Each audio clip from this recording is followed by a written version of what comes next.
দেখে বুঝতেই পারছো কী রান্না হয়েছে, মুড়ি ঘন্ট। তো আজকের রেসিপি মুড়ি ঘন্ট।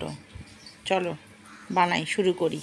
কী কী দিয়ে বানাচ্ছি, আমি কেমন করে বানাচ্ছি, আর তোমরা কেমন করে বানাও অবশ্যই জানিও, ঠিক আছে?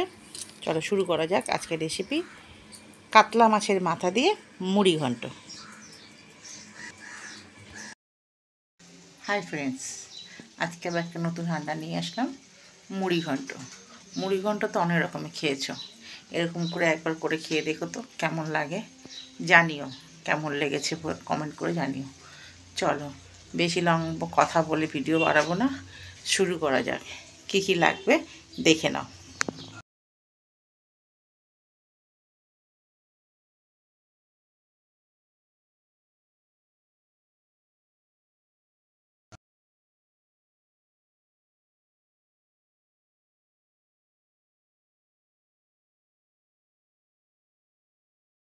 মুড়ি ঘন্টটা বানাবো, এখানে একটা কাতলা মাছের মাথা নিয়েছি, এখানে 100 গ্রামের মতন গোবিন্দভোগ চাল নিয়েছি। চালটাকে আমি আধা ঘন্টার মতন ভিজিয়ে রেখেছিলাম।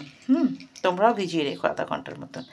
আমি আলু দিই না রীতিমতো, আজকে আলু দিয়ে করব। এই যে ছোটো ছোটো করে একটা বড় আলু কেটে নিয়েছি, একদম ছোটো ছোটো করে। তো অলরেডি কড়াটা বসিয়েছি, এখনও গ্যাস ধরাইনি। এই যে গ্যাস ধরাইনি, গ্যাস ধরাবো। তো চলো আর কী কী মশলা দেবো সেটাও দেখিয়ে দিই। কড়া বসিয়ে দিয়েছি, এই যে তেল দিয়ে দিলাম। মাথাগুলো ভাজবো আগে, বেশি করে একটু তেল লাগবে। ব্যাস এই তেলেতেই রান্না করে নেবো বাকি রান্নাটা। চলো মাথাগুলো একটু ভেজে নিতে হবে।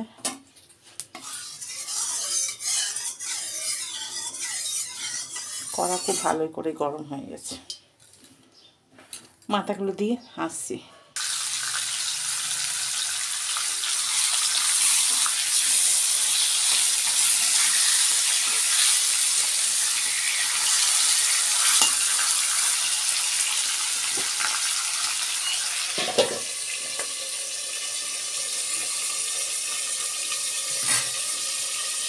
এই যে মশলা হচ্ছে আদা বাটা দেবো, আর হচ্ছে গিয়ে গোটা গরম মশলা দেবো, একটা শুকনো লঙ্কা, একটা তেজপাতা দেবো, ঠিক আছে? যে গোটা গরম মশলা, লবঙ্গ, এলাচ, দারচিনি, তেজপাতা দেবো একটা,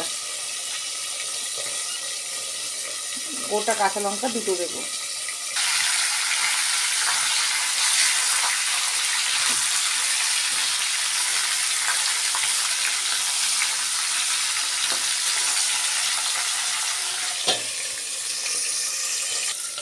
মাথাগুলো ভাজা হয়ে গেছে, এবার আমি মাথাগুলোকে তুলে ফেলবো, আস্তে আস্তে করে তুলে ফেলবো।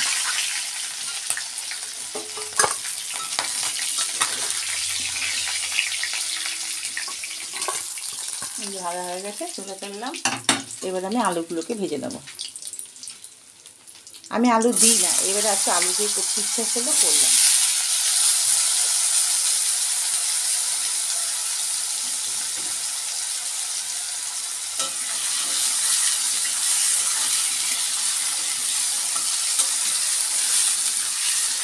সামান্য একটু লবণ দেবো, লবণটা কিন্তু বুঝে শুনে দিতে হবে, কারণ আমি বারবার করে মাছে লবণ আছে, আলুতে লবণ দিলাম, এবার ওটাতে দেবো, বাদ বাকি যখন করবো দেখাবো। তাহলে আলুটা ভেজে নিয়ে ফিরে আসছি। আলুটা ভাজা হয়ে গেছে, আমি আলুটাকে তুলে নেব। এই তেলটার মধ্যে এই সব মশলাগুলো দিয়ে দিলাম, মানে মশলাগুলো বলতে গোটা গরম মশলাগুলো দিয়ে দিলাম, দারচিনি, এলাচ, শুকনো লঙ্কা। মশলাটা ভাজা হলেই দিয়ে দেবো এই গোবিন্দভোগ চালটা যে ভিজিয়ে রেখেছিলাম আমি, সেই চালটা দিয়ে দিচ্ছি, ঠিক আছে? একটু ভাজবো, এই তেলটার মধ্যে একটু ভালো করে ভাজবো। মুড়ি ঘন্টর আসল টিপ হচ্ছে, তুমি চালটা যত বেশি ভালো করে ভাজতে পারবে, চালটা যত বেশি তুমি করতে পারবে, তত তোমার খেতে ভালো হবে, ঠিক আছে? চালটা ভিজিয়ে এরকম করে ভাজবে, দেখবে কত সুন্দর টেস্ট হয়। এই হচ্ছে মুড়ি ঘন্টার আসল টেকনিক। যেমন আমাদের পোলাও চালটা বেশি ভালো করে ভাজলে পরে পোলাওটা খুব সুন্দর হয় কিন্তু, ঠিক আছে, তেমনি ঝরঝরে হয়, তেমনি এটাও তাই। এই যে ভাজছি দেখো, দেখো চালটা কেমন ভাজা ভাজা হয়ে গেছে। এবারে বেশিক্ষণ তো লাগে না ভাজতে, হয়ে গেছে অলরেডি। চালটা একটু সাইড করে দিলাম। এবার এক এক করে মশলাগুলো দিয়ে দেবো। মশলাগুলো দেওয়ার সময় গ্যাসটা একদম লো ফ্লেমে দিয়ে দেবো, নাহলে চালগুলো হয়তো তলায় লেগে যেতে পারে। দাঁড়াও, চাল কটা পড়ে গেছে। চলো মশলাগুলো এক এক করে দিতে থাকি আমি। হ্যাঁ, আগে আমি আদা বাটাটা দিয়ে নিলাম 1 চামচের থেকে একটু কম। তারপরে দিয়ে নেবো হচ্ছে গিয়ে 1 চামচ জিরে গুঁড়ো, 1 চামচ ধনে গুঁড়ো, হলুদটা আন্দাজ মতন দিয়ে, আর 1 চামচের মতন লঙ্কার গুঁড়ো দেওয়া হয়ে গেল। দিয়ে নেবো কাঁচা লঙ্কা দুটো। আবার মশলাটা ভালো করে গেছে। চালটা গ্যাসটা কমিয়ে দেওয়ার পরও চালটা যেমন সাইড দিয়ে অনেক ভাজা হয়ে গেছে। মশলাটাকে ভালো করে মাখিয়ে নিয়ে এর মধ্যে তারপর দিয়ে দেবো নুন, ঠিক আছে। নুনটা আন্দাজ মতন দিতে হবে, নিজের স্বাদ অনুসারে, যেটা আমি আগে একবার নুন দিয়েছি সেই হিসেবে দিতে হবে। মাছে নুন দিয়ে আছে, আলুতে নুন দিয়ে ভেজেছি।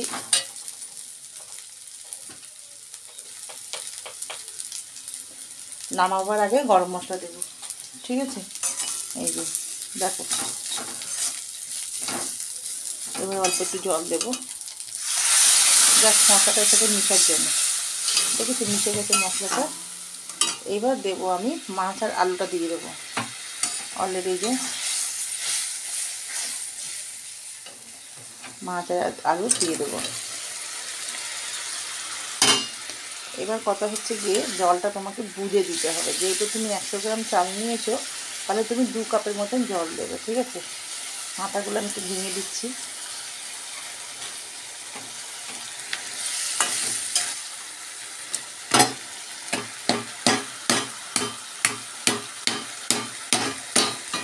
দাঁড়া, মাথাটা ভেঙে দেওয়া। দেখো মাথাটা দিয়ে ভালো করে সব কষিয়ে নিলাম।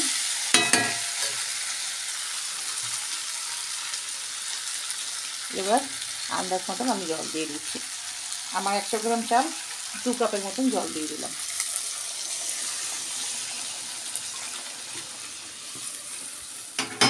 ব্যাস, এবার এটা ফুটুক।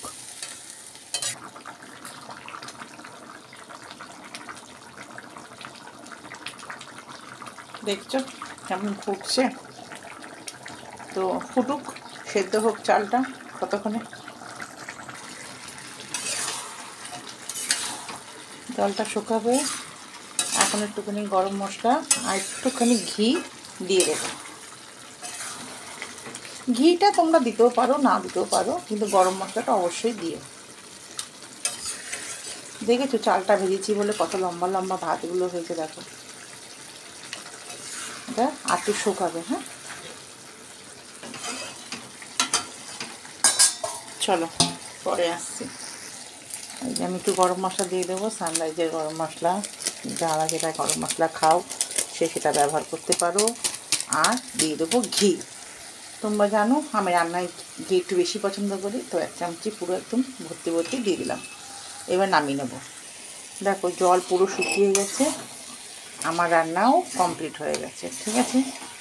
তো আসছি, আজকের মতন কেমন হলো জানিও। আর যদি আরও ভালো ভালো রান্না দেখতে চাও অবশ্যই কমেন্ট করে জানিও। আমি ঘরোয়া রান্না করি, ঘরোয়া জিনিস দিয়ে, ঘরোয়া যেটুকু থাকে সেটুকু দিয়ে। ফেলে দেওয়া জিনিস যেমন ঝিঙের চোকলা, পটলের চোকলা, কপির ডাটা দিয়ে রেসিপি কালকে নিয়ে আসবো। তো আজকের মতন বন্ধুরা রাখলাম, টাটা। সবাই ভালো থেকো, সুস্থ থেকো। আবার একটা নতুন ভিডিও নিয়ে আসছি। ব্যাস শেষ হয়ে গেল, রাখলাম।